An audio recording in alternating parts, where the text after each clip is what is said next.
দুনিয়াতে যত অদ্ভুত অদ্ভুত প্রশ্ন সব আপনি মুসা আলাহিস সাল্লামের মাথা থেকে পাবেন। বিভিন্ন বিষয়ে আল্লাহরে প্রশ্ন করতেন। সাইয়েদনা মুসা আলাহিস সাল্লাম আল্লাহরে বললেন, আল্লাহ আপনি আমার এমন একটা জিকির শিখাইয়া দেন যে জিকিরটার শব্দ আপনি আর আমি ছাড়া কেউ জানবে না। দিনে রাতে সব সময় এই জিকির আমি করব, আপনারে ডাকবো, কিন্তু শর্ত হলো এই জিকিরটা জানবে শুধু আপনি আর জানবো শুধু আমি। আল্লাহ বললেন, মুসা পড়ো লা ইলাহা ইল্লাল্লাহ।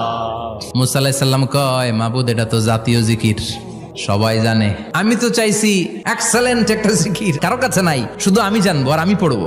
আল্লাহ বললেন, মুসা এই লা ইলাহাকে যদি এক পাল্লায় রেখে দাও, তাম বিশ্ব, 7 আকাশ 7 জমিনটারে তুলে যদি তুমি আরেক পাল্লায় রেখে দাও, লা রাজাহাত কাফাতু লা ইলাহা ইল্লাল্লাহ, মুহূর্তের মধ্যে লা ইলাহার পাল্লা ভারী হয়ে যাবে।